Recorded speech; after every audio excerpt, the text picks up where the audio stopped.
guys, it's Bailey and welcome back to the channel. This is going to be a Sephora haul, but if you've been around the channel for a while, you know that when I say haul, I really mean more like talking through products I've recently purchased and include mini reviews of each thing.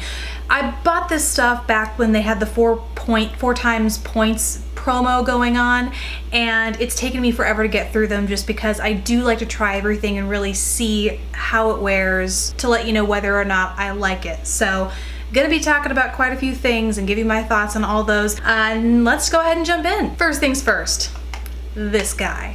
I tried so hard to stay away, thinking how different can it be from all the other naked palettes out there. Turns out it's pretty awesome, I'm not gonna lie. It comes in a box, and unlike all the, obviously it comes in a box, that was ridiculous, comes in a box like this, but it's the first of any of the naked palettes, I believe, to actually come with a pamphlet with information and different looks you can create, which I really appreciated. I thought that was kind of a cool touch, and tips for creating a smoky eye, what lip to pair it with, how to do your brows, what your complexion should be like. Not that they have to be any of these things, but just suggestions. Smoky eyes, I mean, if YouTube is any indication, there are a ton of smoky eye tutorials out there. Clearly there are people that still feel like they need some guidance. So I just thought that was really cool to include in with this palette. And then you actually get into the palette itself. Hard case palette, magnetized closure. This is probably nothing new to you guys, so I'm not going to go into this palette extensively.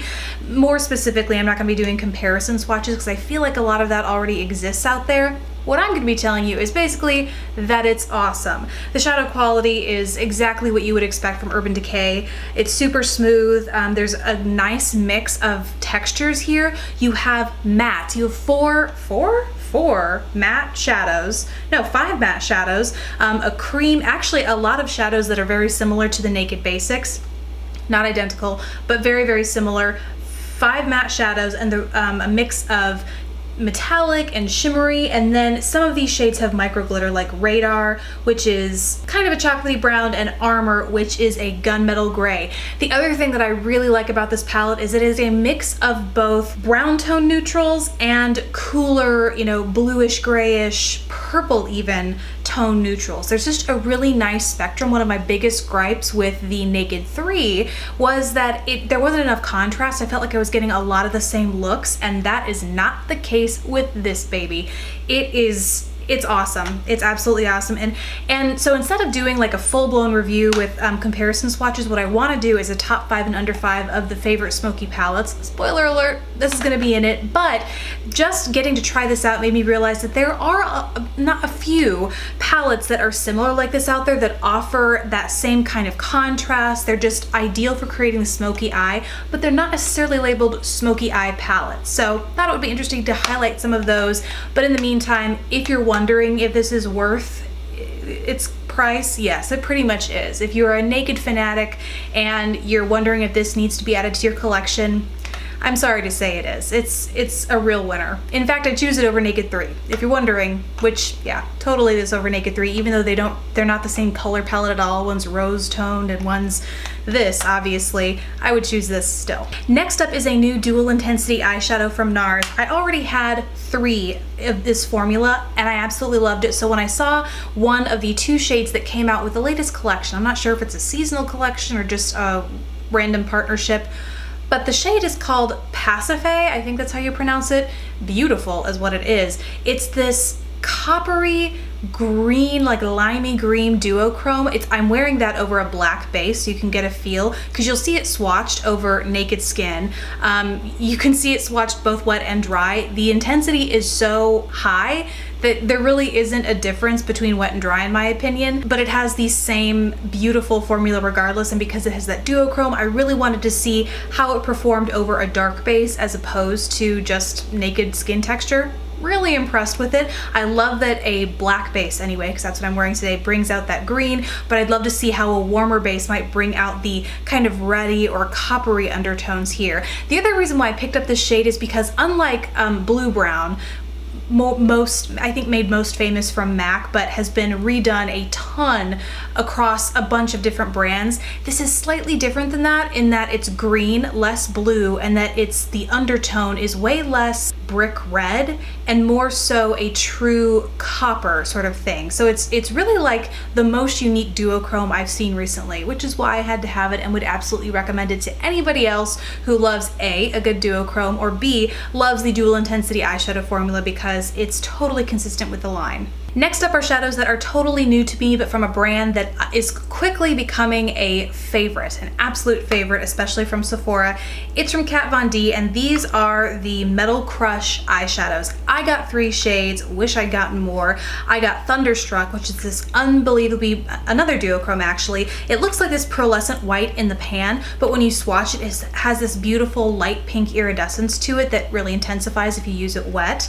Then I got Iggy, which is a great green. I'm assuming it's like reminiscent of an iguana green, but it's just super, super bold. Love that. And then I also got Black Number 1, which is surprisingly less black and more like gunmetal gray. This is probably the most sheer of all the shades. All of them are very intense, don't get me wrong, but this one does take a little bit of layering up to get this kind of intensity, and it really just comes off as more of a steely gray with some really prominent silver shimmer. Across the board, all these are very soft, not like Makeup Geek metallic shadows soft. They don't have that cream texture, but they are very, very soft, very similar to a pressed pigment, I would say, and they go on very intensely. Like I said though, this Black Number 1 is probably the least intense, but oh my gosh, Iggy is crazy pigmented, and after trying all 3 of these, I want more. So like the 20% off sale, come to mama. I mean, these are like all coming home with me. I'm gonna say it right now. More from the brand Kat Von D, and I do think these are also relatively new launches. They are the Lightning Liners. I picked up 4 shades because I knew instantly, given what I know from the brand already, figured I'd be crazy in love, and it's pretty true. So I got 4 shades. One is an olivey green. It is Fife, and that's what I'm wearing on as liner today. You'll see me apply that in the tutorial once this is up. I've worn this purple one called Hex in the Makeup Forever foundation review. That's the liner I was wearing there, in addition to a palette that you'll probably already see in a review that already went up. And then I got a gold liner. This is Gould. Yes, in the shade Gould, and I was wearing this in my August Ipsy Glam Bag unbagging, and I was wearing it so it was just a super thin line above the black liner. Absolutely love how much this pops. And then I got this beautiful red copper called Ludwig. This is absolutely amazing. I don't know, I'm just feeling like a Halloween look, or just I don't even know what I'm gonna do with this. I'm very excited though, however. All of these, they're interesting. They're actually twist up liners. They have a calligraphy tip, which makes it very, very easy to draw normal, like a small flick, or a bigger cat eye, or really graphic designs. You do have to be careful though, and careful to wipe away excess liquid from the tip before you put the cap back on, because that excess liquid will harden, and then when you try and go and twist it back up, kind of like automatic lip glosses or things like that, you will kind of get too much product, and then it's wasted product. You have to wipe it off. Knowing how much to twist can be a little bit of a learning curve with these, because I'm not sure I've seen any other twist up eyeliner like this, and especially when you want to do something really precise like a graphic liner or even a really tapered cat eye, you need to be very careful with how much product you're working with, otherwise it can get really out of hand really fast. But once you know how to work with them, they're very easy to use, and the pigment is just insane. I mean, you can see it from the swatches, and I think you can see it from any time I've ever worn it here on camera, but it's just unbelievable and beautiful. The one thing about the texture though is it is one of those that kind of dries down, so it's all in one piece. It wears beautifully throughout the day, no flaking, smudging. It is truly budge proof, even though I don't think it says it's a waterproof formula.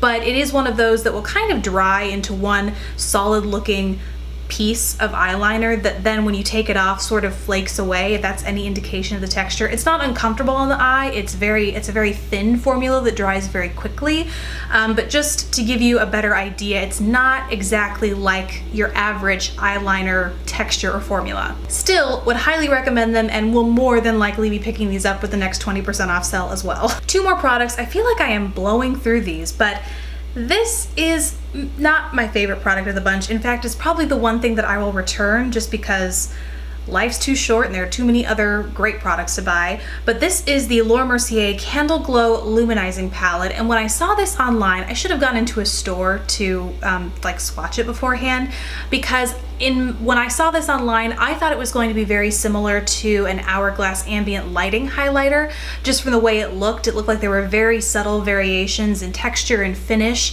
But then when I got it home, so there are some very beautiful shades in here, but you can see it's relatively monochromatic. These blend very much into each other so that you can't really distinguish them both in the pan and then even less so when you actually wear them. So the main distinguishing factor for me is actually the texture, and some of these are very finely milled. Like I'm wearing the shade Radiance here on my cheeks, so it creates a very subtle, very illuminating blush. But then when you go into a shade up here like Glow or this gold shade Twinkle, that has a little bit of a chunkier shimmer, and it's not really a texture that I like wearing anywhere, whether it's on my eye or my cheeks. I feel like chunky shimmer needs to be done very particularly so that it looks like it's done on purpose and not like you're using chunky product, if that makes any sense. It doesn't look like it's done with purpose, I guess. So between that and the fact that I just feel like I could replicate all of these kind of shades and finishes elsewhere, I don't really need them in a palette. There's no reason that I would need all of these collected together in a palette. It was kind of a miss for me. Individually, the products would be nice to have. Like I think I might buy Radiance or Glimmer on their own as a highlighter or an illuminating blush, but to have them all together in this palette is just not for me. So I'd love to hear your thoughts, how you like to use this palette maybe. If it's an absolute must for you and you found the perfect way to use it, I'd love to know why and how in the comments below. But of all the products that I have here today, this is just not the one that I'm gushing over. And the last product is one I'm like oddly excited about it, even though it's more of a practical skincare sort of thing. But it's from the brand Supergoop, and it's Defense Refresh Setting Mist with Rosemary. Basically, it's a mist on a setting spray with SPF. It has an SPF of 50, and it's a matte finish 3-in-1, sets makeup, controls oil, and delivers UV photo aging protection. Basically, it's a sunscreen, but the thing is, you're supposed to reapply your sunscreen at least every 2 hours throughout the day if you are truly exposed to if you have a lot of UV exposure throughout the day, you're supposed to reapply it. And the problem with traditional like sunscreens is that you're not going to want to put that over your makeup, and this solves that problem. And not only solves the problem, but also does it while providing a matte finish and controlling oil. So I just had to pick it up. I'm really glad I did. The rosemary is a very distinctive scent. I don't know anyone who doesn't like rosemary, but if you happen to be one of those people, you probably won't like this. It's a very, not overpowering, but distinctive scent. And it does have kind of a tingling texture to it. It feels a little astringent, which was a little off-putting at first, but it definitely goes away. I didn't feel like it was drying my skin out, which is one worry I had when it said that it was to control oil. I thought it might do the reverse, where it just like saps up all the oil and then it makes my skin produce more. That's not the case at all. And then it's also just a really nice, refreshing face mist. They do make a smaller size of this. This is 3.4 fluid ounces, but I do think they make a travel size of this, which I will absolutely be purchasing, probably in that 20% off sale, because this is just a major asset to have anytime I travel. And I'm just so happy to find that there is finally a setting spray out there that has SPF, so you can go in and reapply it throughout the day without having to worry about messing up your makeup. So that is everything. Really hope you guys enjoyed seeing what all I got in my latest Sephora haul. Would love to hear about anything that you're hauling from Sephora or otherwise. In the meantime, be sure and subscribe if you haven't already, and stay tuned because I will have a tutorial for this look coming up if you're interested. In the meantime, thank you guys so much for watching. Thanks for watching the video, and I will see you in the next one. Bye!